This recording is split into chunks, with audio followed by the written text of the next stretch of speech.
ॐ असतो मा सद्गमय तमसो मा ज्योतिर्गमय मृत्योर्मामृतं गमय। ॐ शान्ति शान्ति शान्ति। हरे ॐ परतत्वे स्वदालीनो रामकृष्ण समगया यो धर्म स्थापनरतो वीरेशं तं नमाम्यहम्। नमः श्रीयतिरायाय विवेकानंद सूरये सच्चित् सुखस्वरूपाय स्वामिने तापहारिणे।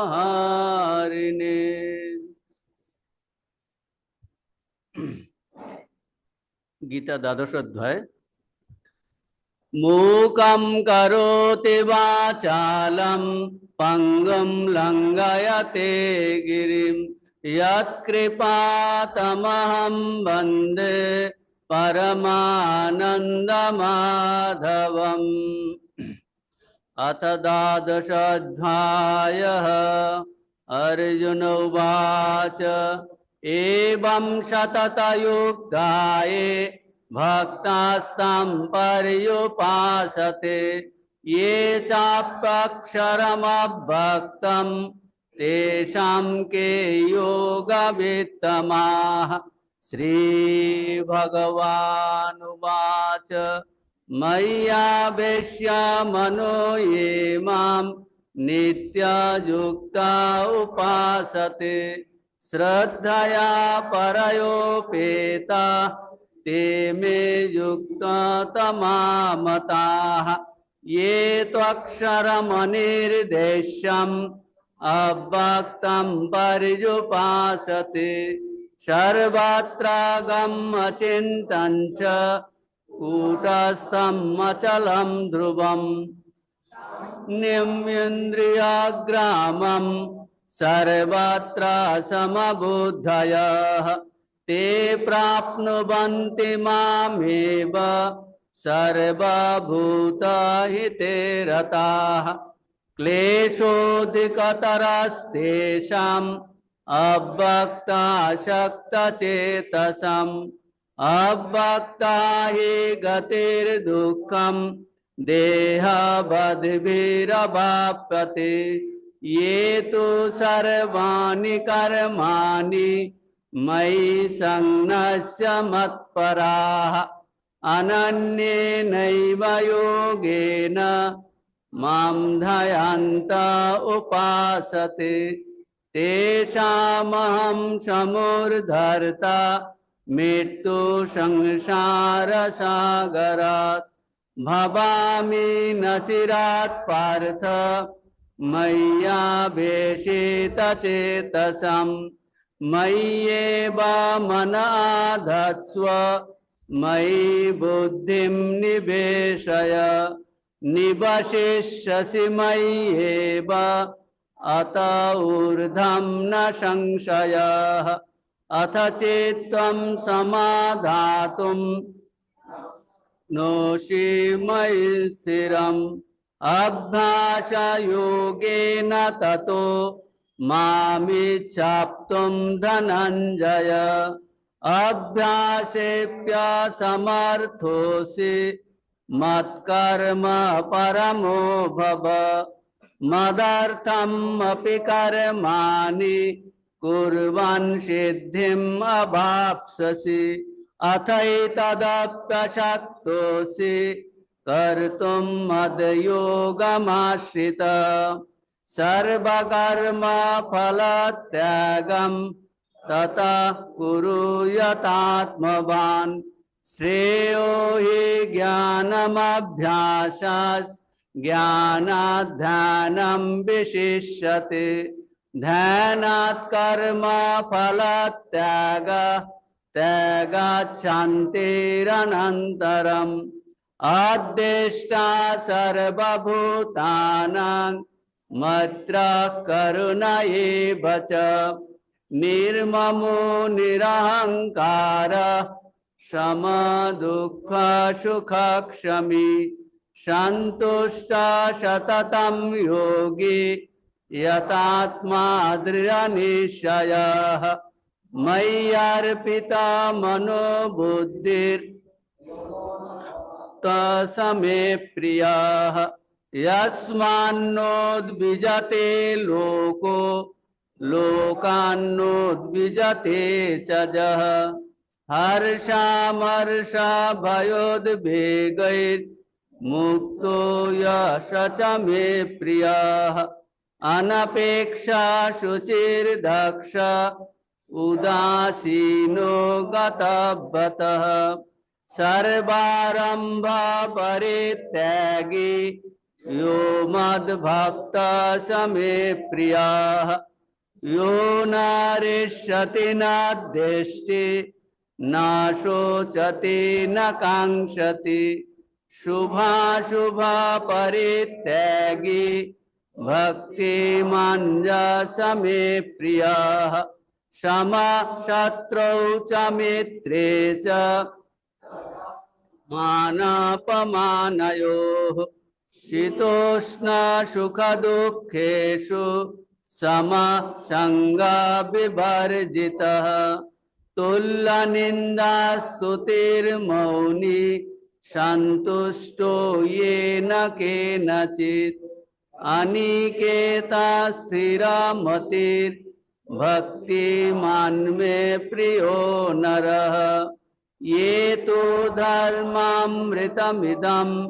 यथोक्तं पर्युपासते श्रद्धाना मत्परमा भक्तास्ते अतीव मे प्रियाः।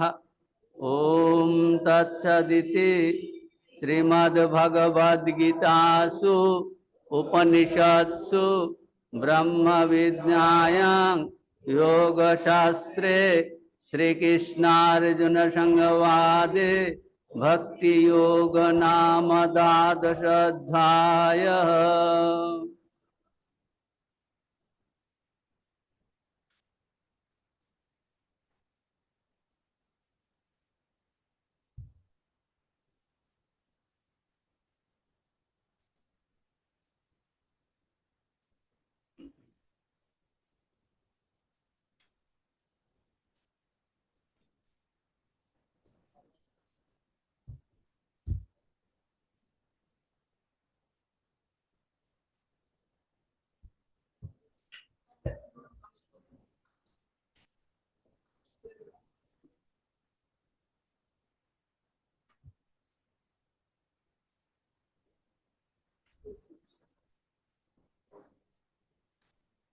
তাহলে আমাদের ভক্তি রহস্যের প্রথম টাস্ক কিন্তু আমি দিয়ে দিয়েছি।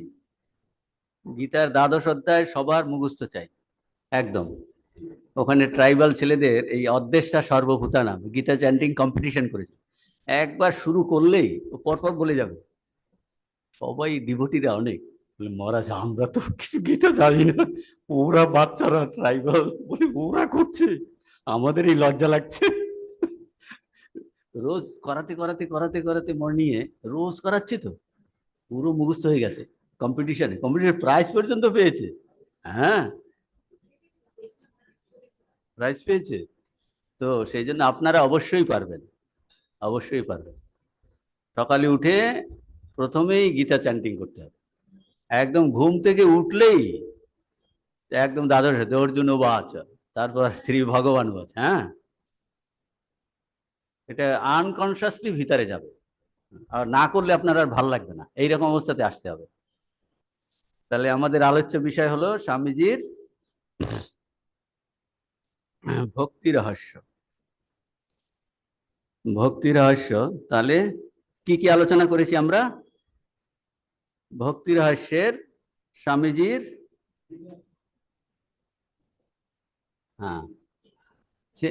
কিছু আগের যে ভক্তি রহস্যের স্বামীজির কটা বই আছে ভক্তির উপরে?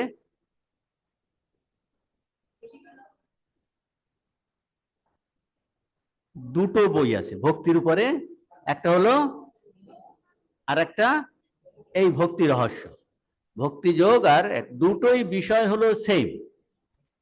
এই দুটো বই আলাদা আলাদা আছে, ইংরেজিতে এটা আছে রিলিজিয়ান অফ লাভ, ওটা তো ভক্তি যোগ।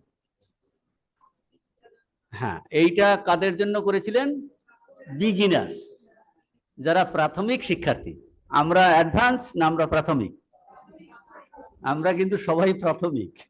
এইখানে যা বলেছে না, এই অনেকগুলোতেই টিক দিতে পারবো না কিন্তু, কাজেই আমরা প্রাথমিক। খুব বেশি আমরা এতগুলো ক্লাস করেছি বলে, কেন উপনিষদ করেছি, মান্ডুক্য করেছি বলে বেশি অ্যাডভান্স হয়ে গেছি এরকম মনে করার কোনো কারণ নেই।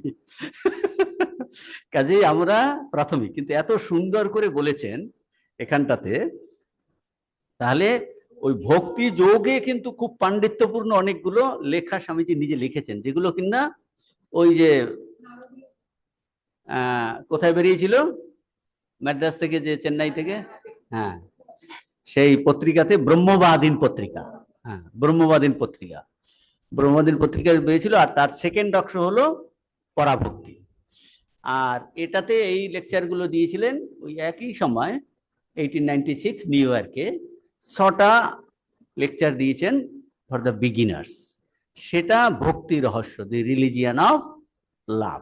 এই বইয়ের হেডিং নাম দিয়েছেন স্বামী শারদানন্দজি, শারদানন্দজি। কিন্তু এইটার আলোচনা এত হৃদয়গ্রাহী, অতি সহজ সরল, সাধারণ অডিয়েন্সের জন্য, খুব ইনিশিয়ালি যারা এসব জানে না তাদের জন্য কিন্তু বলেছেন। তো এটা খুবই হৃদয়গ্রাহী।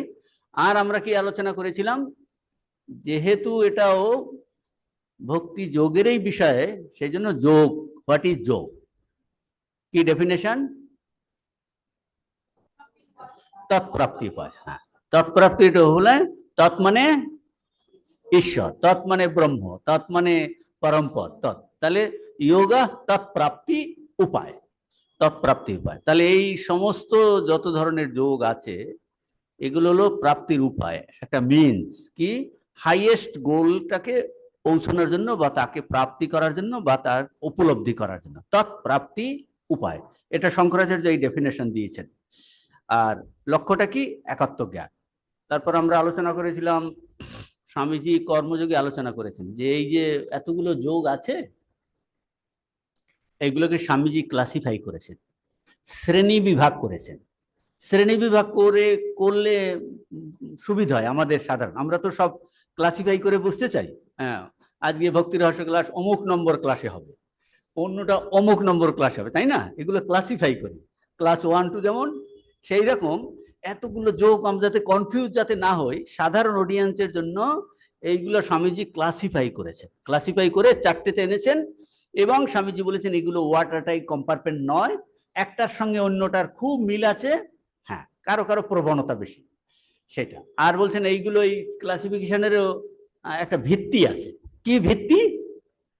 আমাদের মধ্যে 4টে ফ্যাকাল্টি আছে, তাকে ভিত্তি করেই, যে কি কি ফ্যাকাল্টি? থিঙ্কিং, ফিলিং, উইল, আর একটা সেলফ কন্ট্রোল বা অবজারভেশন। তার ভিত্তিতে এই এক একটা থেকেই এক একটা যোগ এসেছে। তাহলে ভক্তি যোগ কোনটা? যেটা আমাদের ফিলিং ফ্যাকাল্টিকে নিয়ে হবে। এই ফ্যাকাল্টিগুলো সবার মধ্যে আছে, প্রত্যেকের মধ্যে আছে 4টে ফ্যাকাল্টি। আমরা এই মুহূর্তে চিন্তা করছি, আমাদের এই মুহূর্তে ইচ্ছা আছে শোনার, চিন্তা শক্তি, ইচ্ছা শক্তি। তারপর আমাদের একটা ফিলিং আছে স্বামীজির এইটার প্রতি এইটার প্রতি ফিলিং আছে, এবং আমরা মনটাকে কন্ট্রোল করতে চাই, তাই না? তার মানে 4টে ফ্যাকাল্টি সবসময় আমাদের মধ্যে কাজ করছে, এইটা বিহীন কোনো ব্যক্তি নেই, এই ফ্যাকাল্টিগুলো আমাদের। তো স্বামীজি সেইটাকে ভিত্তি করেই এই 4টে যোগ করেছে।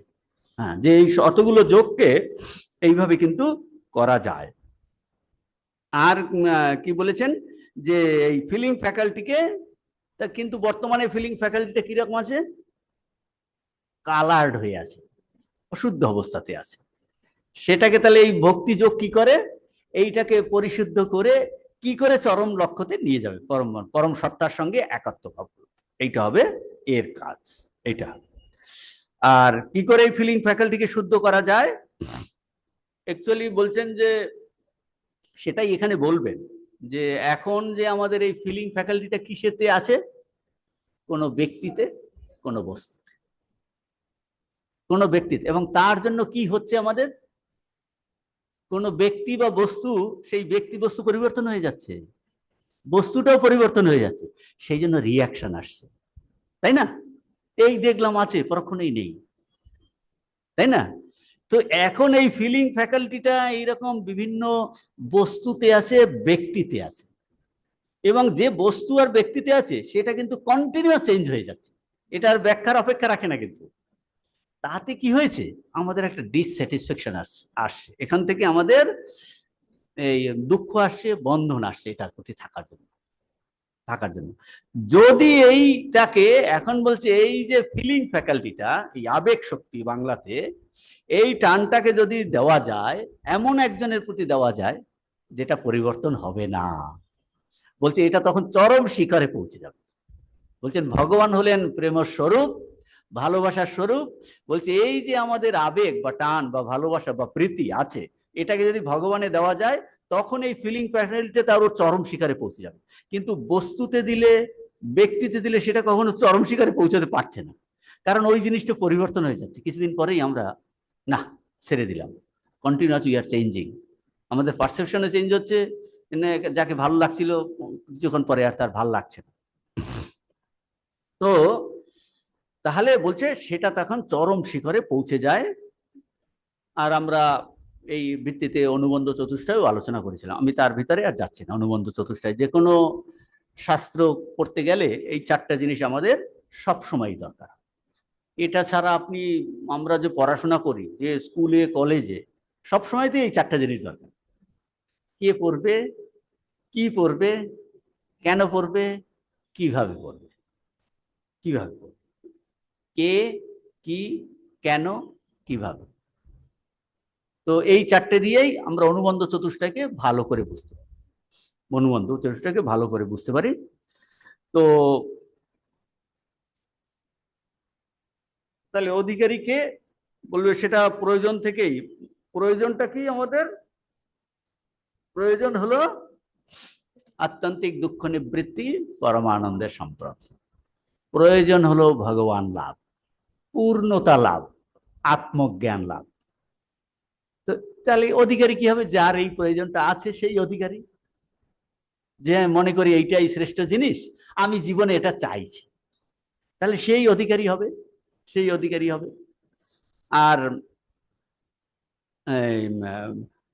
কিভাবে পড়বো? বলছে অনুভবের বেকুলতা, এটাই যদি আমার জীবনের প্রয়োজন হয়, তাহলে আমি এমন ভাবে পড়বো, এমন ভাবে এটা চিন্তা ভাবনা করবো, যা আমাকে অনুভূতির দিকে নিয়ে যায়। এটা জাস্ট পড়ার জন্য পড়া নয়। এই জন্য বলে অধ্যাত্ম চর্চা, যে কোনো অধ্যাত্ম, এই যে ক্লাস করা, এটা শুধু ক্লাসের জন্য নয়, শুধু ক্লাসের জন্য নয়, এটাকে বলে আমার সাধনার অনুকূল পড়াশোনা। এটা একটা নতুন জিনিস। এই যে আমরা চর্চা করছি, এটা বলছে সাধন অনুকূল। আমি একজন কি? আমি একজন মুমুক্ষু, আমি একজন অধ্যাত্ম পিপাসু। মুমুক্ষু, মুমুক্ষু মানে মুক্তুম ইচ্ছা মুমুক্ষা, যে মুক্তি পেতে চায়, যে পূর্ণতা চায়। তাহলে আমি একজন মুমুক্ষু, বলছেন যে আমি মুমুক্ষু, তাহলে আমি মুক্তি পেতে চাই, সেটা ভক্তির যোগে বলছে আমি ভগবান লাভ করতে চাই। তাহলে আমি এটা এমন ভাবে পড়বো যা কিনা আমাকে ভগবান লাভের দিকে নিয়ে যায়, ভগবান লাভের দিকে নিয়ে যায়। এটাকে বলে অধ্যাত্ম জীবনের অনুকূল ভাবে শাস্ত্র চর্চা। এটা জাস্ট একটা সার্টিফিকেট বা একটা একাডেমিক নয়, বলছে অধ্যাত্ম জীবনের অনুকূল পড়াশোনা। আর একটা কি, যে এইসব জেনে শুনে, ও আচ্ছা এগুলো তো জানতাম না, জেনে শুনে আপনার বেকুলতা বেড়ে গেল, বাহ এটা তো ভালো জিনিস, তাহলে বোঝা যাবে ঠিক ঠিক পড়া হয়েছে, এসব পড়া তাহলে ঠিক ঠিক পড়া হয়েছে। এটা হলো সম্বন্ধ। এটা যে এই স্বামীজির এই বই, এটা আমরা আলোচনা করেছিলাম, বৌদ্ধ বোধক সম্বন্ধ। বোধকটাকে, স্বামীজির এই ভক্তি রহস্য পুস্তক হলো বোধক, এ আমাকে বোধ করাচ্ছে। স্বামীজি তার লেখার মাধ্যমে আমাকে বোধ করাচ্ছে যে এই এই পথটা কি, এই যে ভক্তিযোগের বৌদ্ধ বোধক মানে স্বামীজির বই। বৌদ্ধ বস্তুটা কি? ভগবান পূর্ণস্বরূপ, প্রেমস্বরূপ হলো বৌদ্ধ বস্তু। এ তো ভগবান লাভের কথাই বলছে, ভক্তি যোগেতে ঈশ্বর লাভের কথাই বলছে। এই হলো সম্বন্ধ। তাহলে এই কে, কি, কেন, কিভাবে পড়বো, কিভাবে মানে সম্বন্ধ। বোধক হলো এই যে এই বোধক হলো স্বামীজির ভক্তি রহস্য বইটা, সম্বন্ধ, এটাকে বলে সম্বন্ধ। তাহলে কে, কে হলো অধিকারী, কি হলো বিষয়, ভক্তি রহস্য মানে যা কিনা আমাদের এই যে আমাদের বিটাকে, এই ফ্যাকাল্টিটাকে শুদ্ধ পরিশুদ্ধ করে সেই চরম সত্তার অনুরূপ নিয়ে যাবে। হ্যাঁ, অনুরূপ নিয়ে যাবে। সেইটা হলো এই ভক্তি রহস্যের সাবজেক্ট ম্যাটার, বিষয়, কি, হোয়াট, আর কেন। কারণ আমি ভগবান লাভ করি, আমি অধ্যাত্ম পিপাসু, আমি পূর্ণতা চাই, ভগবান লাভ করতে চাই, বা বলতে পারি আমি ভগবানের প্রতি যাতে আমার ভালোবাসা আসে। তো আর কিভাবে পড়বো বলে অনুভবের ব্যাকুলতা নিয়ে পড়বো। আর পরে যদি অনুভবের ব্যাকুলতা আসে তখন বুঝবো পড়াটা ঠিক ঠিক হয়েছে। এটাকে বলে সম্বন্ধ, এটাকে বলে সম্বন্ধ। যে কিভাবে এই সাবজেক্ট ম্যাটারটাকে পড়লে, আলোচনা করলে, চর্চা করলে ও আমাকে অনুভবের দিকে নিয়ে যাবে। বলছে অনুভবের ব্যাকুলতা নিয়ে পড়তে হবে। বাহ, এইটা আমি পড়লাম, এইটা আমি এখন কাজে লাগাবো। তো আমরা সেটাও আলোচনা করেছি, এইটা মাথায় রেখে করতে হবে। হ্যাঁ, প্রত্যেকটা সাবজেক্ট ম্যাটার প্রত্যেকটারই এইরকম একটা অধিকারী বিষয়ের সম্বন্ধ থাকে, প্রত্যেকটারই থাকে, এবং সেটা বুঝতে হবে। তো এখন স্বামীজি যে এইটা শুরু করেছেন, কি দিয়ে শুরু করেছেন? প্রিপারেটরি ডিসিপ্লিন মানে প্রস্তুতি। হ্যাঁ, এখানে ভক্তির সাধন বলেছেন বাংলাতে।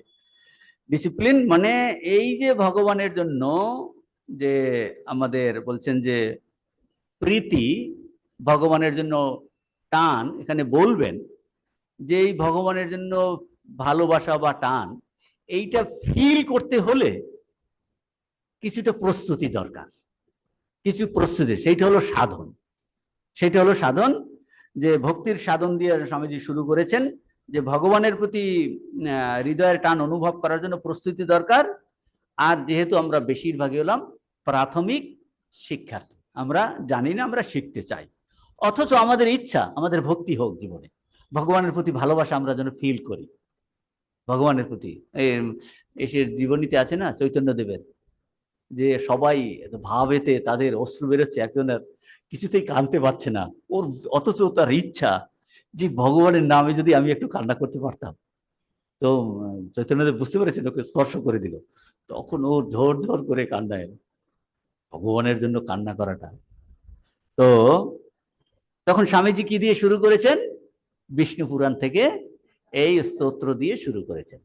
সেটা বলেছেন যে ভক্তির বেস্ট ডেফিনেশন, ইয়া প্রীতি অবিবেকানাং বিষয়েষু অনপায়িনী তাম অনুস্মরতা সা মে হৃদয়াত অপসর্পতু। অপসর্পতু, স্বামীজি বলেছেন এইটা ভক্তির সর্বোৎকৃষ্ট ডেফিনেশন। সর্বোৎকৃষ্ট ডেফিনেশন। আমরা প্রহ্লাদের পুরো জিনিসটাই আলোচনা করেছি, যদিও জানা তাও আমরা আলোচনা করেছিলাম। তো এই শ্লোকের অর্থ কি? ইয়া প্রীতি বিবেক অবিবেকানা, মানে বিবেকহীন ব্যক্তিগণের তার প্রীতি বা টান বা আসক্তি কিসের জন্য?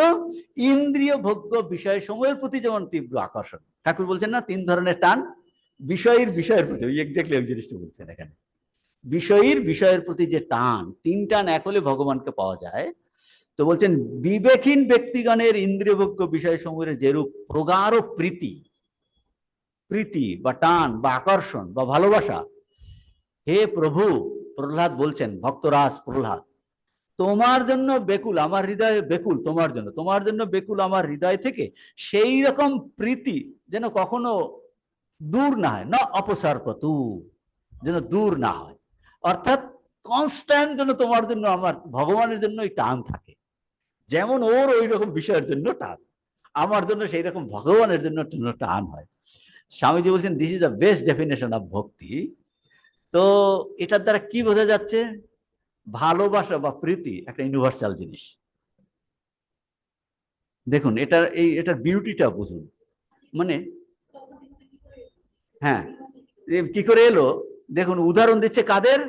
যারা ইন্দ্রিয়ভোগ্য বিষয়ের প্রতি প্রীতি, তার মোস্ট অর্ডিনারি, তার মানে তাদের তাদের মধ্যে একটা প্রীতি আছে কি না? উদাহরণ যেটা দিয়েছি ওই উদাহরণটা থেকে আপনি যদি অ্যানালিসিস করেন, বলছে তাহলে তাহার হৃদয়ে একটা প্রীতি আছে। আর আমরা বলছি আমাদের হৃদয়ে তাহলে আছে। আমরা অতটা একদম প্রচন্ড বলে বিষয় না হলেও আমরা আরো তো ভক্তি চর্চা করছি, তাহলে আমাদের মধ্যে প্রীতি তো আছেই। তার মানে প্রীতি যে ইউনিভার্সাল জিনিস, যে ভালোবাসা, ও ক্ষেত্রে ভালোবাসা কিসের জন্য? বিষয়ের জন্য। এটা তো কমন, এটা তো সবার এই জন্য। তাহলে এই শ্লোক থেকে আমরা বুঝতে পারছি ভক্তরাজ প্রহ্লাদ বলছেন প্রীতিটা আছে সবার মধ্যে। প্রীতি বা টান বা ভালোবাসা এটা একটা কমন জিনিস, শুধু সেটা বিষয়ের প্রতি ওখানে এইটা বলছেন। তাহলে ভালোবাসা বা প্রীতি একটা সার্বজনীন সত্য, ইউনিভার্সাল ট্রুথ। এখন এই ভক্তিযোগে কি করছে? এইটাকে ভগবানের দিকে টার্নিং করার চেষ্টা করছে।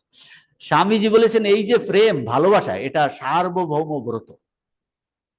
বলছে একটা কীট পতঙ্গের পর্যন্ত বলছে দেখো ওর বাচ্চার জন্য তার, হ্যাঁ দেখুন একটা পাখি তার বাচ্চার জন্য খাবার নিয়ে এসে ওকে খাওয়াই কিনা, কুকুর বেড়াল সবার বাচ্চার প্রীতি আছে, হৃদয়ের জন্য টান আছে।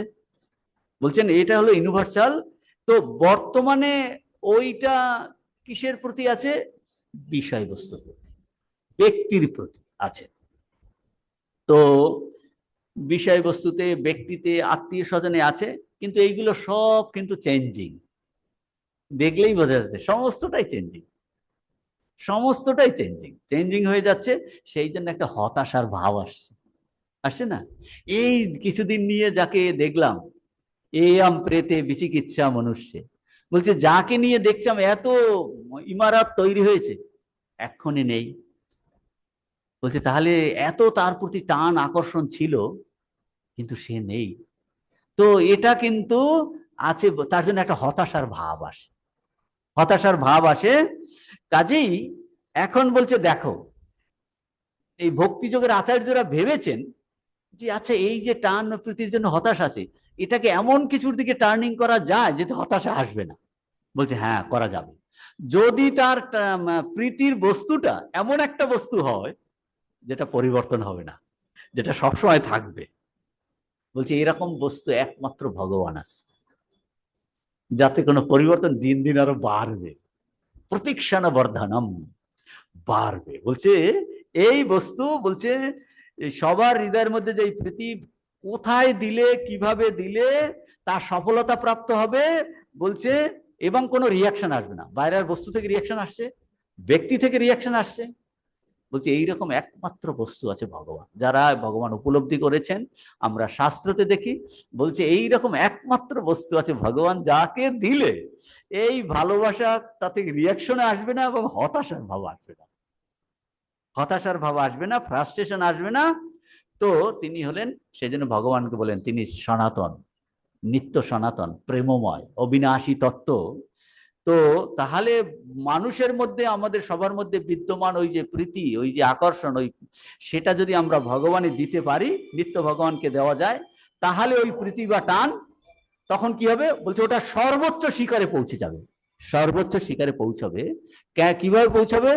বলছে সর্বোচ্চ শিখরে পৌঁছাবে এই কারণে, বলছে আমি আমার প্রীতিটাকে এমন একটা জিনিসে দিয়েছি যে যে কিনা সর্বশ্রেষ্ঠ বস্তু, যার কিনা যাতে কোনো রিয়াকশন নেই, যার কোনো পরিবর্তন নেই, মানে দিতে আমি তার সমান হয়ে যাব, তার সঙ্গে একাত্মতা আমার হবে। সেই জন্য বলছে ওই টানটা তখন তোর হাইয়েস্ট পিকে পৌঁছে যাবে। প্রীতিটা হাইয়েস্ট পিকে তখনই পৌঁছাতে পারে যখন আমার প্রীতির বস্তুটা এইরকম একটা হবে, প্রীতির বস্তুটা, প্রীতির বস্তুটা এইরকম হবে সর্বোচ্চ। তো অ্যাকচুয়ালি প্রহ্লাদ এইটাই এখানে বলেছেন। প্রহ্লাদ এখানে বলেছেন যে একজন অবিবেকী ব্যক্তির তার বিষয় সম্পত্তিতে, টাকা পয়সাতে, পোশাক পরিচ্ছদে, খাদ্যতে, বন্ধু বান্ধবের সম্পত্তিতে যে প্রীতি, যা কখনো শেষ হয় না, আমি তোমার প্রতি ওইরূপ অনুরক্ত হব, প্রাণের সঙ্গে তোমাকে ভালোবাস, এইটা এইটা বলেছেন। তো এটার দ্বারা আরো একটা কি পাওয়া যাচ্ছে দেখুন, একটা হলো ইউনিভার্সাল ট্রুথ, প্রীতি বা টান সবার মধ্যে আছে। আর একটা জিনিস কি, আরো একটা জিনিস এর মধ্যে থেকে বেরিয়ে আসছে। কি বেরিয়ে আসছে? এই যে আমাদের একটা একটা প্রবৃত্তি, কোন বিষয়ের প্রতি টান বা আকর্ষণ বা প্রীতি, বলছে ভক্তিযোগ কি করছে, কোন প্রবৃত্তিকে নষ্ট করছে না, জ্ঞান যোগ এগুলোকে পুড়িয়ে মারতে চায়। হ্যাঁ, একদম কাঠখোট্টা হয়ে যায়। এখানে কি এই ভক্তিযোগের এটা একটা সহজ পদ্ধতি, যে আমাদের কোনো প্রবৃত্তিকে জোর করে নষ্ট করে না, শুধু কি করছে, মোড় ফিরিয়ে দেয়, মোড় ঘুরিয়ে দেয়, মোড় ফিরিয়ে দিচ্ছে, তাকে উচ্চতর পথে চালিত করছে। এখন যেদিকে যাচ্ছে বলছে ওটাকে কিছুটা অন্যদিকে দাও, অন্যদিকে। এই পদ্ধতি ভক্তি শাস্ত্রে বলেছেন। তার মানে এটার দ্বারা বলতে চাইছে কোনো প্রবৃত্তি বৃথা নয়, কোনো প্রবৃত্তি বৃথা নয়, যে তাদের সাহায্যে আমরা, তাহলে প্রবৃত্তি বৃথা নয়, আমার প্রত্যেকের আমাদের প্রবৃত্তি আছে, বলছে কোনোটাই ফেলনা নয়। তোমাকে একটা নূতন পদ্ধতি শেখাচ্ছি, ভক্তিযোগের আচার্যরা বলছেন কোনোটাই ফেলনা নয়, বলছে তোমাকে নূতন একটা জিনিস শেখাচ্ছি, যে এদের সাহায্যে তোমার যে যে প্রবৃত্তি আছে, এদের সাহায্যেই তুমি স্বাভাবিক উপায় কিন্তু মুক্তি লাভ করবে, তুমি ভগবানকে পাবে। বলে কিভাবে বলুন তো? তখন বলছে ঠাকুর, এটা একটা বড় জিনিস, আধ্যাত্মিক জীবনকে অনেক সহজ সরল মধুময় করেছে বেশিরভাগ মানুষের ক্ষেত্রে। হ্যাঁ, তা নাহলে জ্ঞান যোগ প্র্যাকটিস ওগুলো আমরা করতে পারছি না, তাহলে আমাদের থেকে ভগবান সব অধরা হয়ে যাচ্ছে। এ নিয়ে ভক্তি আচার্যরা অনুভব সম্পন্ন অবতার পুরুষে কত ভেবে এইটা করেছেন, যে মোর ঘোরানো, মোর ঘোরানো। তাহলে ঠাকুরের জীবনে আমরা তো এর অজস্র এক্সাম্পল এগুলো পাচ্ছি। স্নেহের পাত্রের প্রতি আকর্ষণ, তো আমরা গ্রেটেস্ট এক্সাম্পল দিলাম ভরত রাজার সেই হরিণের ভাবা, সে কাহিনী আমরা আলোচনা করলাম, যে তার সেদিন আর্ধেক করতে করতে পুরোটা আর বলা হয়নি, মনে আছে কিনা? আর্ধেক শুরু করে আমরা অন্যদিকে চলে গেছি। এটা ইন্টারেস্টিং। ওই তখন ধ্যান করতে বসছে, ধ্যান করতে বসছে, কিন্তু ভাবছে ও ও কোথায় গেল, ফিরছে না কেন, দেরি হচ্ছে। ওই কনস্ট্যান্ট হরিণের বাচ্চাটার কথা, ও আগে ঘাস নিয়ে আসতো, এখানে খাওয়াতো, বড় হলেই তো স্বাভাবিকভাবেই ওই কথা চিন্তা করছে। আগে যে চিন্তা করুন, এত বছর যে বড় সম্রাট ছিল, তার কি ত্যাগ বৈরাগ্য, আমাদের কি বৈদিক সভ্যতা, যে সবাই 60 বছর পরে একটা বলে তার, তাকে রাজা করে নিজে গিয়ে সে বনে সেই দিয়ে করে সে ওই ফলমূল খাচ্ছে আর নিজে করছে, আর ভগবানের উদ্দেশ্যে সে ধ্যান জপ করছে। কিন্তু এখন এইটা আসাতে কি হলো, ওর ধ্যান জপ উঠে গেছে, সে শুধু হরিণের চিন্তা করছে। অল্প হয়তো করছে, কিন্তু পরক্ষণে হরিণের চিন্তা, হরিণের চিন্তা। তো এখন হরিণের চিন্তা করতে করতে কিন্তু তারও তো আরো বয়স হয়ে গেছে, বয়স ইতিমধ্যে যমরাজ এসে নক করছেন, তোমাকে এখন কিন্তু যেতে হবে, যেতে হবে। তো হরিণের চিন্তা করতে করতে তার পরে হরিণের জন্ম হলো। হ্যাঁ, ইয়ে গীতার শ্লোক কি শ্লোক? হ্যাঁ, কলিবরম তম তমে বৈতি কৌন্তীয় তদা তদ ভাব ভাবিত, কি যেন জাতি মদ ভাবম, যা হোক। হ্যাঁ, ওই তো ওখানটায় দেখা যাচ্ছে তখন ওই ঋষিদের যেখানে যাগ যজ্ঞ হতো, হরিণ এখানে ঘুরে বেড়াতো, ও দল ছুট হয়ে ওই ওখানে ঘুরে বেড়াতো, ঘুরে বেড়াতো। আচ্ছা, মহাভারতের কাহিনী আছে, ওখানে ঘুরে, ওর সংস্কার যাবে কোথায়, পুরোটা ওর মনে আছে, জাতিস্বর। হরিণ শরীরটা নিয়েছে, কিন্তু পুরো বলছে আমি রাজা ছিলাম, আমি এইরকম করেছি। সেই জন্য ও আর ওই দলে না গিয়ে, ঋষিরা ওই রকম যেখানে যাগযজ্ঞ করতো, মন্ত্র উচ্চারণ হতো, তার পাশে ঘোরাঘুরি করতো, খেত। তারপর হরিণ হিসেবে তার শরীর চলে গেল। তারপর জন্মগ্রহণ হলো এমন এক ঘরে, সেখানেও তার পুরো তার জাতিস্বর পুরো স্মরণ রইল। তখন ও দেখছে আমি আর কারো সঙ্গে আর মিশবো না, কথাও বলবো না। তো কথা বলতো না, কিন্তু শরীর তাগড়াই ছিল খুব, সেই জন্য ওর নাম হলো জড়ভর। জড়ের মতো পড়ে থাকতো, কিন্তু ওর ভাইরা ছিল, ওর দ্বারা কাজ করাতো, তার ভাইয়ের যে স্ত্রী ছিল তারা ওকেই খাটাতো, খাটিয়ে খাটিয়ে প্রচুর। যখন বেশি ওর উপর অত্যাচার হতো, দূরে গিয়ে নির্জনে গিয়ে খুব চিন্তা করতো, আবার রাগটা পড়ে গেল, কিন্তু কোনো কথা বলতো না, কোনো কথা বলতো না, আবার এসে আবার কাজ করতো। তো ভাইরা তার জায়গা জমি বাটোয়ারা করে সব নিয়েছে, কিন্তু ওর তো কোনো চাহিদা নেই। এইরকম একদিন বসে আছে, তখন ওই রাজা যাচ্ছে, রাজা যাচ্ছে পালকি, তো একজন আর তার পাই খারাপ, তো তখন বলছে তুমি বইবে, ও তো কোনো উত্তর দিয়েছেন, দেখছি গাট্টা গোট্টা ওকে নিয়ে বই দিয়েছে। এখন বই দিয়েছে তো যাচ্ছে, বিষম ওই এরকম যাচ্ছে যাচ্ছে, তো রাজা গালি দিচ্ছে, ওকে ওকে গালি দিচ্ছে, হ্যাঁ তোর মাথা খারাপ হয়েছে নাকি, তোর ক্লান্ত হয়ে পড়েছিস, তাহলে কিছুক্ষণ রেখে বিশ্রাম কর, এরকম করছিস কেন? তারপর ও একের পরে এক সেই আত্মতত্ত্ব বলছে, বুঝতে পারছেন? কে তুমি যে বললে আমি, আমিটা কে? ও নিচের থেকে একের পর এক ও পালকি থেকে নেমে এসে তারপরে দেখছো এই পুরো আত্মতত্ত্ব আলোচনা করছে। আত্মতত্ত্ব আলোচনা করে তারপরে ও রাজা তাকে একদম গুরু হিসাবে করে ক্ষমা প্রার্থনা করছে। তারপরও তো বলছে এই জন্য কেন কেন করছিল, অনেকগুলো পোকামাকড় এ বলছে শুধু শুধু এদের মেরে লাভ কি, ও দেখে দেখে যাচ্ছিল, সেই জন্য অসম বিষম এরকম হয়েছে। তো তারপরে ও ওই শরীর তারপর মুক্ত হয়ে গেল। এটা কি ভরত রাজার হরিণ ভাবা। এক্ষেত্রে ঠাকুরের ক্ষেত্রে কি হলো, জবধানের সময় ভাইপোর কথা মনে পড়ে, তখন ঠাকুর মোর ঘুরিয়ে দিলেন যে তুমি গোপাল ভাব। এরকম অনেক করেছেন, অনেকের ক্ষেত্রে, অনেকের ক্ষেত্রে। তো সেইভাবে করে ওই ভদ্রমহিলা ভাব সমাধি পর্যন্ত হলো, ভাব সমাধি পর্যন্ত হলো। হ্যাঁ, ঠাকুর একে বললো, সুরেনকে বললো পান করতে বারণ করেনি, বলছে মা কালীকে দিয়ে খাও, মা কালীকে দিয়ে তুমি সেবন করো। সব ধীরে ধীরে ধীরে ধীরে ধীরে ধীরে ধীরে সব প্রত্যেককে এরকম পদ্ধতি যে। তো এখন বলছেন এই যে মোর ঘোরানো, এটা খুবই ইন্টারেস্টিং একটা টপিক আধ্যাত্মিক জীবনে। তো বলছে আমাদের যে কাম ক্রোধ লোভ মোহ মদ মাশ্চর্য, এই যে ছটা প্রবৃত্তি, এর প্রত্যেকটাকে ওই রকম বলছে ভগবানের জন্য কামনা করো। তুরিয়ানন্দজি বলছে মহারাজ মশাই কামটা যায় কি করে? বলছে ওটাকে বাড়িয়ে দে না। বলছে বলেন কি মশাই, বলেন কি? বলছে ভগবান লাভের কামনা করো, শ্রেষ্ঠ জিনিস। লোভ ভগবানের সৌন্দর্য দেখার, কাম ক্রোধ বলছে প্রত্যেকটাকে, বলছে সবটাই তোমার খেতে ইচ্ছে করছে, তুমি ভালো করে রান্না করো না, ভগবানকে নিবেদন করে তারপর খাও। হ্যাঁ, সবকিছু বলছে ভগবানকে নিবেদন করতে করতে কি হবে, বলছে যা হোক অল্প করতে করতে করতে করতে যে কোনো জিনিস আমি রান্না করছি, বলছে ভারতবর্ষের সবকিছু রান্না করা হয় বলছে নিজের জন্য রান্না করে না, ভগবানের জন্য রান্না করে, আমরা প্রসাদ গ্রহণ করি।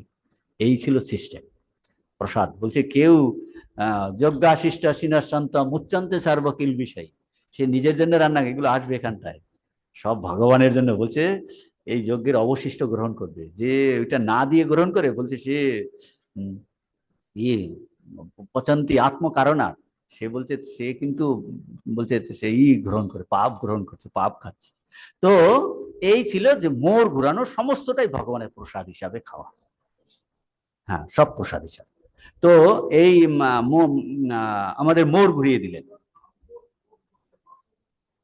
ঈর্ষা, ঈর্ষা যে হচ্ছে, বলছেন ঈর্ষা, ঈর্ষা হচ্ছে মাত্র অন্যের জিনিসে দেখে ঈর্ষা হচ্ছে। দেখুন ছোট্ট একটা উদাহরণ, বরানগর মঠ।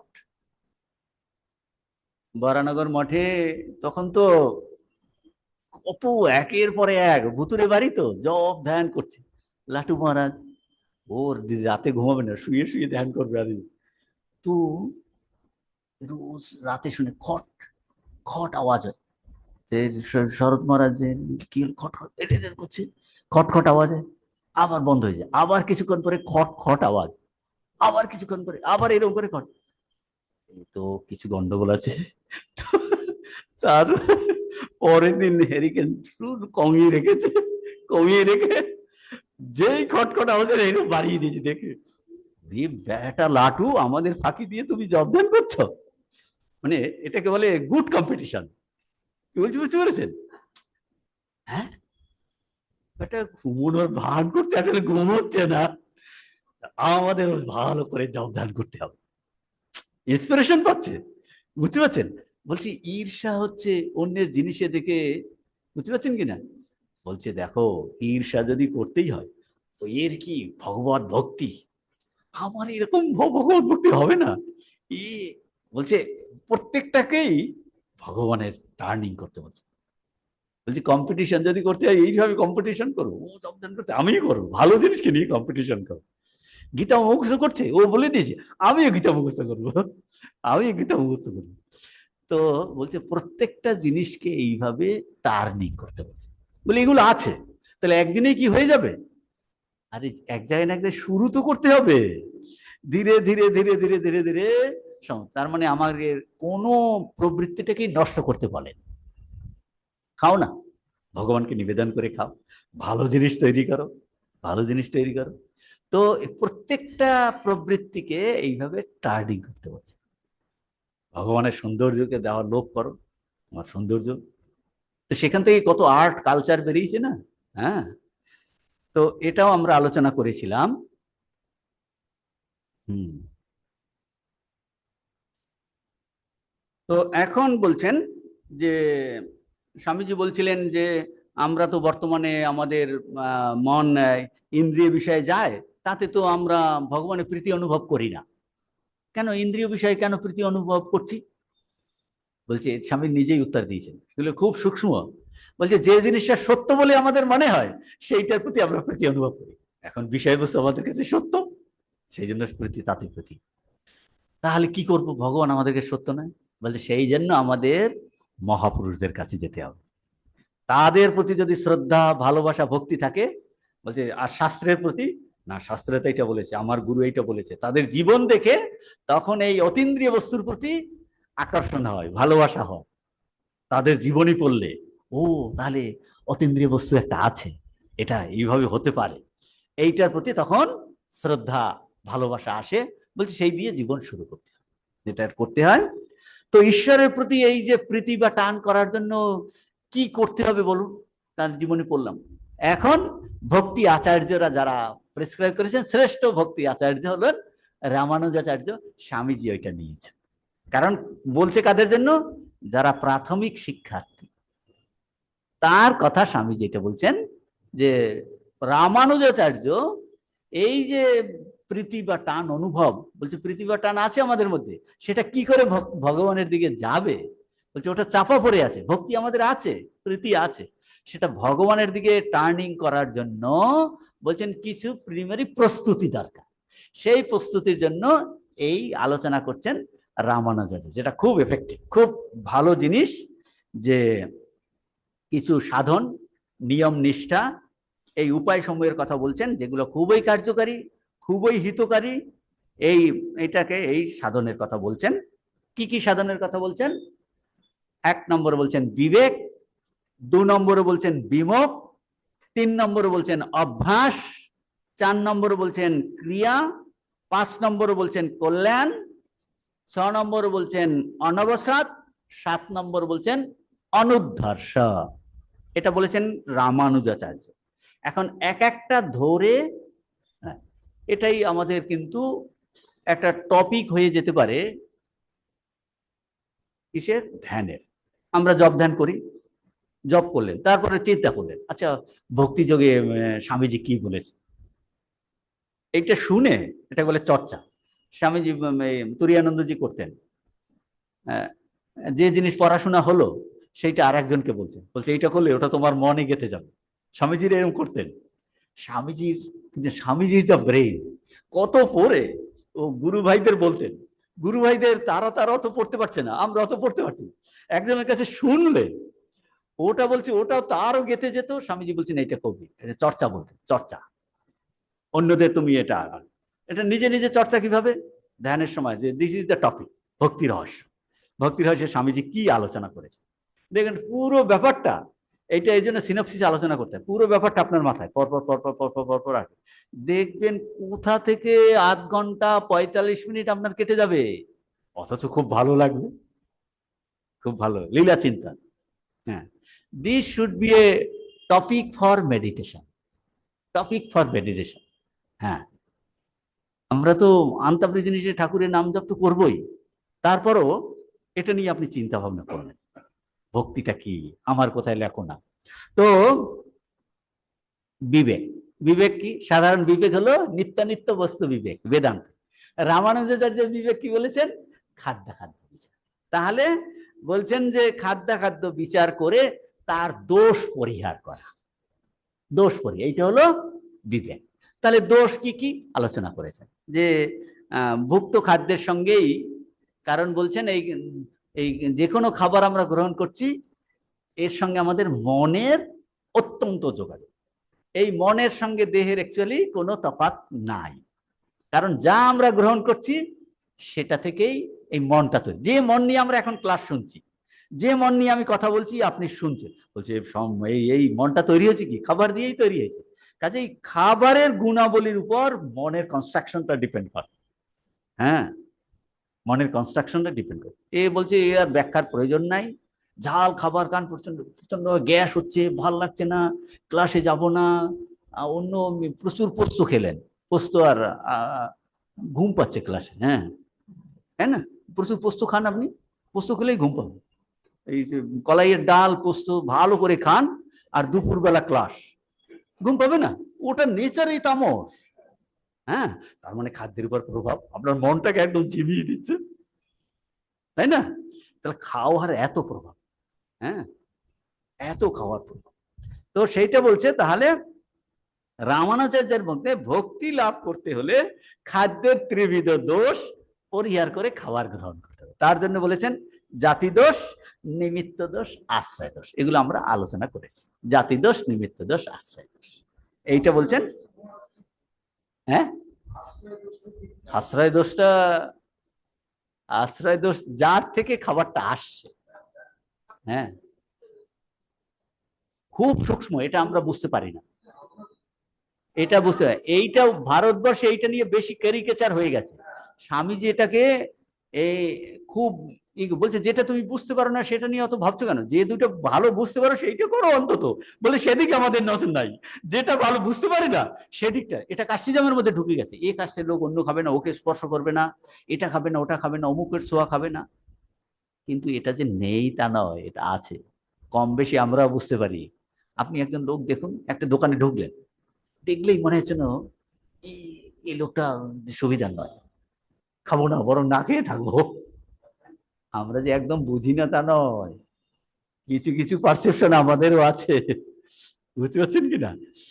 এখন বলছে, সেজন্য বলছে অন্তত তুমি শুদ্ধ আহার করো, ভালো সাত্বিক আহার করো। গীতায় ভগবানের নিয়ে আলোচনা করছেন, খাদ্যের প্রভাব নিয়ে সাত্বিক আহার করো। আশ্রয় দোষটা আমরা অতটা বুঝতে পারি না, বুঝতে পারি না।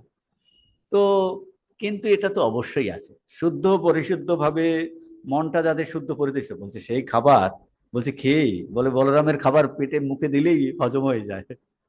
হ্যাঁ, বলে অমুকের বাড়ি, বলছে এটা কোথা থেকে এসেছে? ও ওই না, সেই জন্য আমার পেটটা গরম করেছে। ঠাকুর বলছেন, ঠাকুর সব বলে গেছেন। কিন্তু ঠাকুর যেভাবে, আমরা কি ওইটা বুঝতে পারবো? স্বামীজি পারবেন? পারবেন। তো কিন্তু যে নেই তা না, আছে। তো বলছে যতটা সম্ভব, এই জন্য বলে, এই যেমন যখন এই পৈতে টইতে হয়, বলছে মায়ের হাতে খেতে হয়। যে কোনো সাধন ভজনের সময় স্বামীজির রাজযোগে আছে, হয় নিজে রান্না করে খেতে হবে, বা বড়জোর মায়ের হাতে খেতে হবে। এসব কথা স্বামীজি বলেছেন। মা এত ভালোবেসে খাওয়াবে, অন্য এত ভালোবেসে খাওয়াবে না। বলছে যে রান্না করে তার চরিত্র খাবারের মধ্যে কিছু অংশ ঢুকে যায়। হ্যাঁ, হ্যাঁ, এত সূক্ষ্ম জিনিস এগুলো, এগুলো নেই সেটা বলা যাবে না। সেটার এক্সাম্পল তো ঠাকুরের জীবনে আছে না, আমরা তো আছে।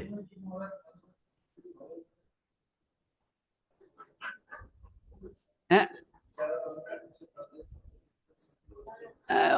আছে, অনেক সময়, অনেক সময় যেমন না ওই, হ্যাঁ, আছে, আছে, আছে। অনেকটা হচ্ছে খাবারের সেটা কোয়ালিটি থেকে হতে পারে, আর কারা রান্না করছে সেক্ষেত্রে হতে পারে, দুটোর ক্ষেত্রে কোয়ালিটি থেকে হতে পারে। তো সিনপসিস আলোচনা করতে করতে এই সময় চলে গেছে। কিন্তু এগুলো দরকার আছে, এক গাদা পড়ে না, জিনিসটাকে হজম করা। তো রামানুজাচার্য বলছেন এই তিন ধরনের দোষ বর্জন করলে কি হবে? বলছে খাবারটা তাহলে শুদ্ধ হবে। সেই খাবার যদি আমরা খাই তাহলে এফেক্ট কোথায় গিয়ে পড়বে? মনে গিয়ে পড়বে। মনে গিয়ে পড়বে, যে আহার শুদ্ধ হলে মন শুদ্ধ হয়। আর মন যখন শুদ্ধ হবে, শুদ্ধ হলে সেই শুদ্ধ মনে কি হবে? ঈশ্বরের স্মৃতি অব্যাহত থাকবে, ঈশ্বরের স্মৃতি অব্যাহত থাকবে। আহার শুদ্ধ সত্য শুদ্ধি, সত্য শুদ্ধ ধ্রুব স্মৃতি। ধ্রুব কিসের স্মৃতি হবে? বলছে ভগবানের স্মৃতি। বলছে স্মৃতি মানে এটা কি? তার মানে এটার কথাটার অর্থ কি? তার মানে কোন জিনিস আপনি বলুন তো এটা কি? আপনি শ্লোকের প্রথম শব্দটা বলছেন, তার মানে ওটা আপনার মনে ছিল, এখন ভুলে গেছেন। তাহলে এখানে স্মৃতির দ্বারা কি কি বোঝাচ্ছে? ভগবানের আমাদের স্মরণ থাকার কথা ছিল। বলে মায়ের গর্ভ ছিলাম, ভালো ছিলাম, তখন ভগবানের স্মৃতিটা বদল, এই এখানে এসে সব ভুলে গেছে। তো বলছে আমরা ভগবানকে ভুলে গেছি, ভগবানকে একদম ভুলে গেছি। বেদান্তে ওই ভগবান ভোলাটাকে বলছে অনেকগুলো আবরণে ভগবান চাপা পড়ে আছে, আমরা ভগবানকে ভুলে গেছি। ভগবানের জায়গায় আমরাই এখন আমি কর্তা হয়েছি, ভগবান আর কর্তা টর্তা কেউ নাই, আমি কর্তা। তো বলছে কি ধ্রুবা স্মৃতি, ভগবানের স্মৃতিটা বলছে এই খাবার থেকে মনটা শুদ্ধ হলেই, স্বামীজি উদাহরণ দিয়েছেন ওই লেকের, যে লেকে জলের এরকম রিফিলের জন্য ঘোলা জল থাকলে দেখা যায় না, রিফিল থাকলেও তরঙ্গ থাকলেও নিচের জিনিস দেখা যায় না। মনটা চিত্তটা হইলো ওই রকম যে ঘোলা জলের মতো, বা যাতে তরঙ্গ কন্টিনিউয়াস বৃত্তি উঠছে, সেই জন্য আমরা ভিতরে ভগবান আছে দেখতে পাচ্ছি না। বলছে যখন এটা একদম স্বচ্ছ পবিত্র হবে, খাবার বলছে শুদ্ধ হলে মনটা এরকম শুদ্ধ পবিত্র হবে, বলছে সেখানে ভগবানের স্মৃতি দান। দেখবেন আপনি দু একদিন উপবাস করুন, দেখুন মনটা একটু সাত্বিক হচ্ছে, ভগবানকে নিয়ে চ্যান্টিং করছেন, করতে ভাল লাগছে। এই জন্য তো পুজোর সময়টা উপবাস কেন করতে বলে, এই কারণে মনটা যাতে সাত্বিক থাকে। তুমি ভগবানের পূজা অর্থ করতে যাচ্ছ, সেবা করতে যাচ্ছ, তুমি অলটা এক গাদা খেয়ে তারপর পুজো করতে পারবে না, মন ছুটতে থাকবে এদিকে ওদিকে। সেই জন্য ওই যে ইসের সময় হবিষ্যান্ন করে, সিদ্ধ খায় কেন? শরীরে একটা সাত্বিক এফেক্ট পড়ে। হ্যাঁ, পড়বেই, পড়তে বাধ্য, পড়তে বাধ্য, পড়তে বাধ্য। তো এখন বলছে এইগুলো সবার জন্য, যারা ভক্তি লাভ করতে চাইছে, ভগবানকে নিয়ে থাকবে, এটা যে প্রচন্ড ফ্যাক্টরিতে কাজ করছে, ই করছে, তার শরীর স্বাস্থ্য ভালো রাখতে হবে, সে তো আর ভক্তি লাভ করতে যাচ্ছে না। ঠাকুর বলছেন আরে জগানন্দজিকে, আরে ও কি ওখানে ধর্মকর্ম করতে বসেছিল নাকি? ও ব্যবসা করছে, তুই এটা দেখে নেবি না? না, ও যা দিচ্ছে সেই করা কিনে নিয়ে আসে। দেখুন, অবতার হলে হবে কি, বুদ্ধি একদম পাকা ভদ্রলোকের, একদম পাকা বুদ্ধি। ও ক্ষেত্রে ঠাকুর পাকা, কিন্তু দরজাম করে নিতে হবে, যাচাই করতে হবে। তো সেই রকম যারা আমরা ভক্তি লাভ করতে চাই, বলছে কিছুটা বাদ বিচার করো, খাওয়া তো প্রচুর হয়েছে জীবনে, প্রচুর হয়েছে না, কোনটা? এটা বলছে একটু সাত্বিক খাবার, মনটা শরীরটা ভালো থাকবে, উদ্দেশ্য হলো শরীর মন সুস্থ হলে ভগবান নাম করে। তো এই হলো রামানুজাচার্যের ব্যাখ্যা। শঙ্করাচার্যের ব্যাখ্যা করেছেন, তো আর ইয়াতে ইতি আহার, যেটা আহরণ করা হয় সেইটাই আহার। উনি উনি এর হচ্ছে আর ইয়াতে ইতি আহার, যা কিছু গ্রহণ করা হয় তাই আহার। আহার ইকুয়াল টু আর ইয়াতে ইতি আহার, ওখানটায় দিয়েছেন। তো তার মধ্যে ইন্দ্রিয় গ্রাহ্য বিষয় সমূহই হলো আহার। তাহলে আহার শুদ্ধির প্রকৃত অর্থ কি? তাহলে প্রকৃত কেন বলেছে? ওটাও একটা অর্থ আছে, কেন ওটাও তো ইন্দ্রিয় ভোগ্য। আপনি ভালো রসগোল্লা খাচ্ছেন, ফুচকা খাচ্ছেন, ইলিশ মাছ খাচ্ছেন, ওটাও তো ইন্দ্রিয় ভোগ্য বস্তু কিনা? কিন্তু আসল বলছে ইন্দ্রিয়ের সাহায্যে আমরা যেগুলো নিচ্ছি, আর ইয়াতি আহারা, আহার শুদ্ধির প্রকৃত অর্থ ইন্দ্রিয় বিষয়ে আসক্ত না হওয়া। ইন্দ্রিয় বিষয়ে আসক্ত না হওয়ার জন্য ত্রিবিধ দোষ ত্যাগ করে ইন্দ্রিয় বস্তু গ্রহণ করতে হবে।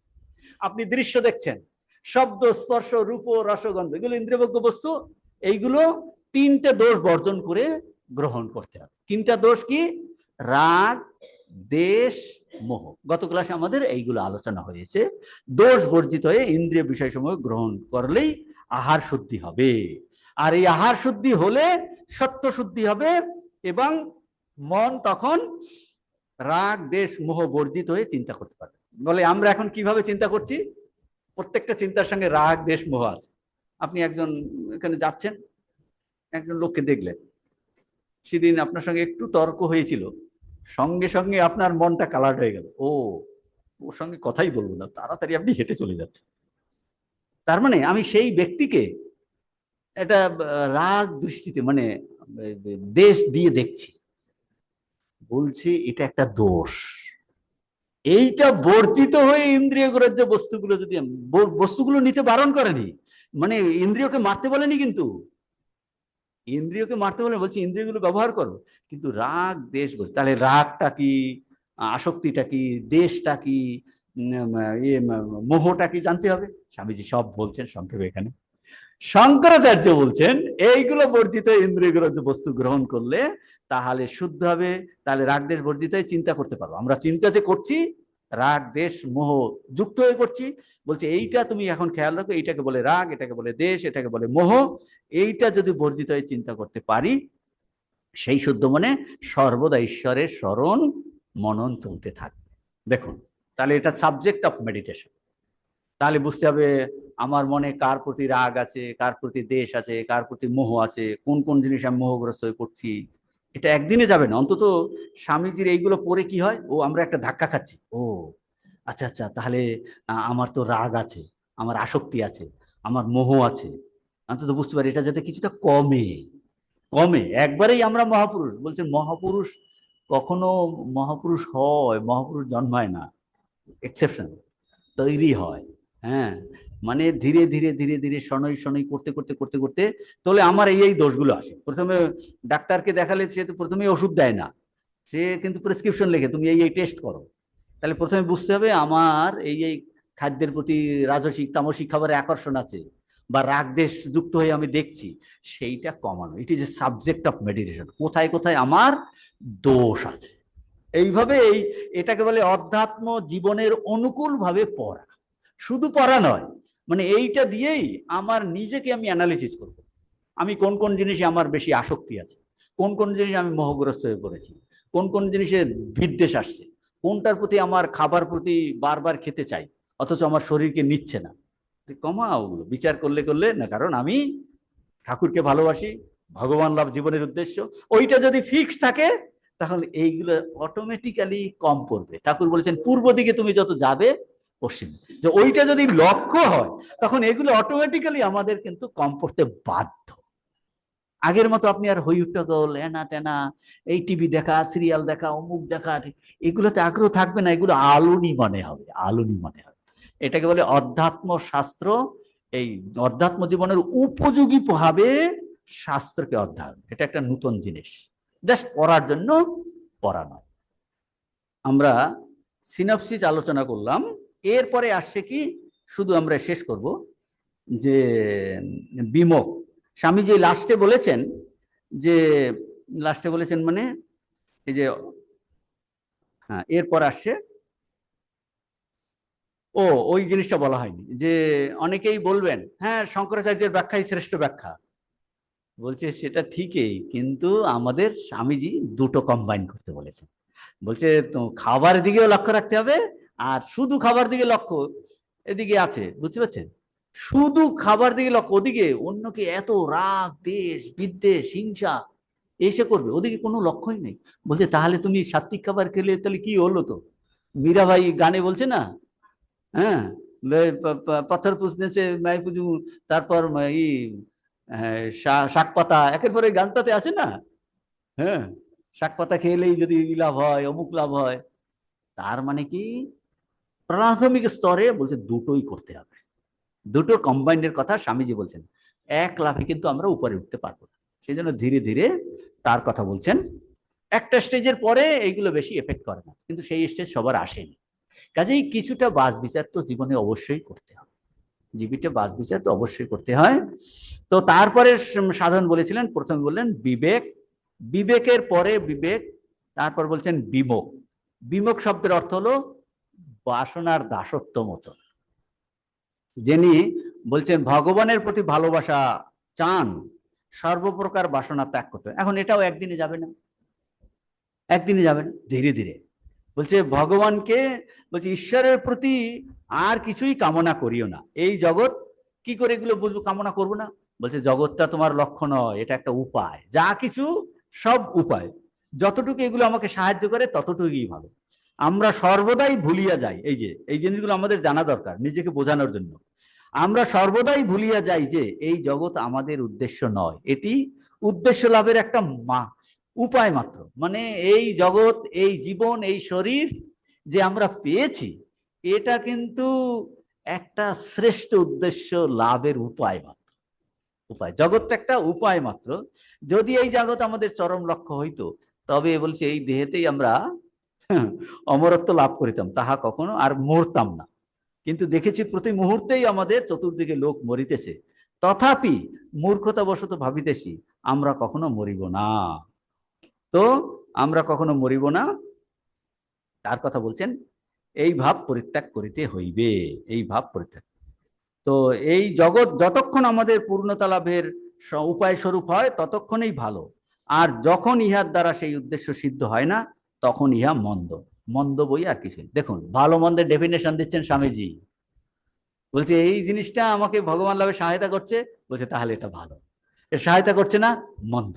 মন্দ এক্সাম্পল দিচ্ছেন, বলছে এই যে স্বামী স্ত্রী পুত্র কন্যা টাকা বিদ্যা আমাদের ভগবত পথে উন্নতির সহায়ক হইলে ভালো, বলছে সমস্ত কিছু উন্নতির সহায়ক ভালো, কিন্তু যখনই তাহা না হয় তখন সেগুলি মন্দ বই আর কিছুই নয়। একের পর এক স্বামীজি বলছেন, দেখুন আত্মীয় স্বজন স্ত্রী স্বামী বলছে ঈশ্বর লাভে সহায়তা করে, তবেই তার ঠিক ঠিক স্ত্রী বা স্বামী, পতিপুত্রের সম্বন্ধে এইরকম, বিদ্যা সম্পর্কে এইরকম, কাজকর্ম সম্পর্কে এইরকম, অর্থ সম্বন্ধে অর্থ যদি ভগবান লাভে সহায়তা করে তাহলে সেটা ঠিক ঠিক অর্থ, বন্ধু যদি ঠিক ঠিক সহায়তা করে বলছে তাহলে ঠিক ঠিক বন্ধু, সম্পদ, যে কোনো জিনিস এইভাবে এই নূতন একটা জিনিস ডিফাইন করছেন। তাহলে তার মানে কি, এই দেখুন ধীরে ধীরে ওইদিকে নিয়ে যাচ্ছে, সম্পদকে ওই দিকে নিয়ে যাবে, যে তুমি ভগবান লাভের জন্য ওটাকে সম্পদ অর্জন করো, সৎপথে অর্জন করো, সৎপথে ব্যয় করো, কল্যাণ সাধনে সহায়তা করে, তাহলেই মূল্য আছে, নতুবা কেবল অনিষ্টের মূল। আর যত শীঘ্র আমরা অর্থের সংস্রব হইতে নিষ্কৃতি পাই ততই মঙ্গল। তাহলে দুটো জিনিস আমাদের আলোচনা হলো, একটা হলো বিবেক আর একটা হলো বিমোক। তারপর বলবেন অভ্যাস। অভ্যাস বলবেন যাতে মন সর্বদা ঈশ্বরের দিকে যায়, সেটা খুবই কঠিন, বলছে কঠিন ঠিকই, কিন্তু there is nothing impossible for the soul. অভ্যাসে না তো কমতেয়া বৈরাগ্য। এটা অর্জুনেরও প্রবলেম ছিল, জগতের সবার প্রবলেম, আমারও প্রবলেম, কিন্তু অভ্যাসের দ্বারা এটা সম্ভব। অভ্যাস নিয়ে অনেক কথা স্বামীজি বলবেন, অভ্যাস সবাইকেই করতে হবে। সেই জন্য এই পড়াশোনা করা একটা জিনিস, কিন্তু বাড়িতে জপ ধ্যান করা, বিচার করা, লীলা চিন্তন করা, এটাও একটা খুবই দরকার। ক্লাস যেমন করছি সেই রকম যারা দীক্ষা নিয়েছেন বা দীক্ষা নেননি, ভগবানকে জন্য একটা সময় নির্দিষ্ট করে গীতা চ্যান্টিং করা, পড়াশোনা করা, লীলা চিন্তন করা, জপ ধ্যান করা, অভ্যাস, এটা কখনো কিন্তু বাদ দিতে নেই, বাদ দিতে নেই। তখনই আপনার পড়াশোনাটা মিষ্টি লাগবে। পড়াশোনা আপনি যদি যেরকম প্র্যাকটিস করবেন তত তত ভাল লাগবে। বাহ, একটু যদি প্র্যাকটিস করেন দেখবেন একটু ভাল লাগছে। হ্যাঁ, এটাকে অভ্যাস, এই স্বামীজি অনেক কথা বলবে। আর অভ্যাস শুধু বলছে এটা মনের দ্বারা করলে হবে না, ফিজিক্যালি করতে হবে, যেমন ঠাকুর করেছে, এটা বলবেন এখানটায় বলবেন। আজকে তাহলে এই পর্যন্তই থাক।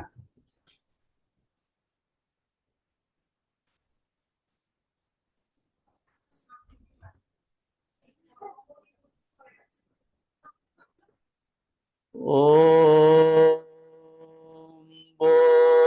পূর্ণমদ পূর্ণমিদং পূর্ণাৎ পূর্ণমুদচ্যতে পূর্ণস্য পূর্ণমাদায় পূর্ণমেবাবশিষ্যতে। ওম শান্তি শান্তি শান্তি। হরি ওম তৎসৎ। শ্রীরামকৃষ্ণার্পণমস্তু।